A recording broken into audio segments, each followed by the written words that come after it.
Lewis lives an ordinary life, if you don't take into account that other people don't notice it.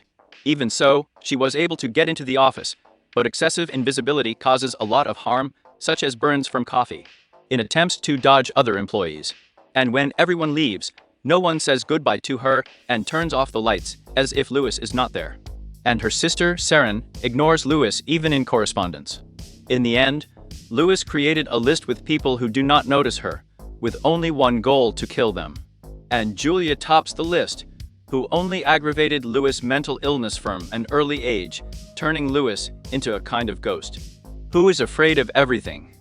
One day her father died. She tries to call for help, but the nurses do not hear her. When suddenly the father comes to life, and it was just a joke. He sees the burns on her hands and asks her daughter to start standing up for herself. Let people see it. Just add in their conversation is interrupted by a strong cough, all because of the aggravation of the disease. Lewis follows the nurse, but she doesn't listen to her and leaves. When Lewis returned to the ward, her father was already dead, but for real. This was the last straw. Now absolutely all people are on her list. At funerals, she is called by a different name, and in general people are not eager to communicate with her. Her sister says that she decided to sell her father's house, and she is not interested in Lewis' opinion at all. But I live in this house. There are other houses. Julia will buy their house. Lewis remembers Julia again, who wanted to ruin her life once again. All night Lewis slept in a chair, where she loved to sit by her father. Already at work, she wants something new, and asks Norman's boss to transfer her to junior reporters. He believes that Lewis will not pull this job out, because there is no killer instinct in it. Only when this instinct appears, she can turn to it. In the meantime, she should throw away her resume. Lewis literally goes into a rage, and does not notice how she begins to tear up all the letters, until Pierce calls out to her, who came to Norman. Lately, Pierce is the only person who communicates well with her, and even remembers her name. But the fact that the boss accepted Pierce as a junior reporter in just a couple of minutes. I didn't like Lewis very much. She immediately leaves work and pursues Pierce to eliminate him, but accidentally injures her hand and is noticed by Pierce. Lewis steps on a knife and asks to give her his mail on work issues. This evening, Lewis was staring at the poster Julia. An old syndrome broke out, because of which she did not keep track of her dog, and she died. Lewis buries the dog in the backyard of the house and asks his sister not to sell the house. It's the only thing she has left. After getting very drunk, all the fears went away and Lewis went to personally deal with Julia, who doesn't really want to talk to her.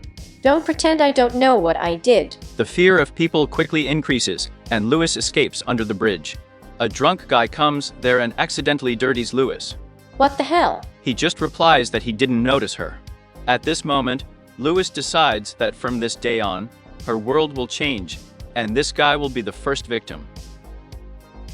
I saw it now. It was only the next day that Lewis came to her senses and immediately began destroying all the evidence, when suddenly the doorbell rang.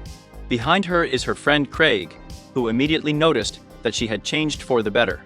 On his way to work, Lewis sees how the police have started investigating the elimination. And already at work, Pierce decided to make her tea. Lewis doesn't quite understand why he did it, but he says thanks anyway. The boss asks people what they can create a report about.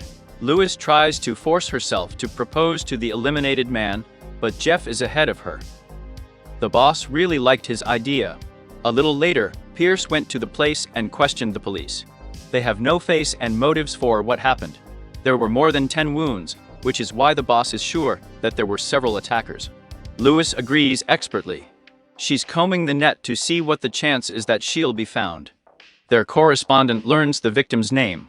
Lewis gives this information to the boss as if she found out, adding that the chief correspondent has a punctured tire. If Norman wants the latest news, he's going to have to give Lewis the case. So she and Pierce went to the victim's house, where his mother lives. Pierce convinces the woman to give them a couple of minutes to communicate. Lewis sees how depressed this woman is and remembers that day. She uses the excuse to go to the toilet and follows the victim's room and finds a letter marked confidential. Inside was a restraining order for unacceptable behavior. Now she wants to know if that guy deserved to die. Arriving at the address from the letter, they meet Dave, who was forbidden to approach. According to him, that guy was very strange and constantly told a lot of lies about him, which is why Dave had problems with the police. Lewis realizes that she eliminated a man who looks like Julia and thereby saved Dave. A message arrives on the phone that Julia is going to the track to evaluate the house. She immediately asks Pierce to give her a ride home in time to erase all the evidence. Upon returning to work, Norman wants to understand why she cheated on Jeff. Lewis interrupts him, saying they found a great idea. Pierce adds that it was Lewis who found her. Norman is ready to write a topic, but it will go into Jeff's dossier. But Lewis is not worth worrying about, she will also be mentioned. This was not the answer Lewis was waiting for, but after work, they did not forget about her, and invited her to go to the bar with them. Already in the bar, Lewis begins to see people like her, whom no one notices. Then he sings a song. The fun is interrupted by the police. Lewis is very scared, thinking that they came for her, but they just want to learn something new to solve the case. After leaving the bathroom, Lewis sees the same man, but this time he behaves aggressively and forces the barmaid to pour him a beer, although he is not going to pay for it. At that moment, Lewis decided on another elimination. Having completed the case, she walks around the city and sees Julia's firm, and is already looking forward to the day of her elimination. A new day comes. Lewis begins to remember the places where Julia is more often, and buys items to eliminate her. One day, Craig comes up to her and apologizes for everything he used to do, even offers to go for coffee, and discuss the business that they can run together. Tomorrow, Lewis sees the front page of the newspaper, where Jeff's name is emblazoned. She's wondering why she's not listed anywhere. Jeff turns to page 38, where Lewis is written in small print. If you want your name on something, I'll borrow a label printer. Stick your name on the stapler. To get revenge, she prepares a special coffee with half a can of laxative. After a while, the mother of the eliminated person enters the building. She shouts at Lewis Pierce because they should have written a good article. Jeff stands up for them, saying that the article is his and all claims should go to him. After that, Jeff settled in the toilet. Maybe we should leave him alone for a while. In the evening, Lewis had an appointment with Craig with an additional final show. It was only towards morning that Lewis left the party.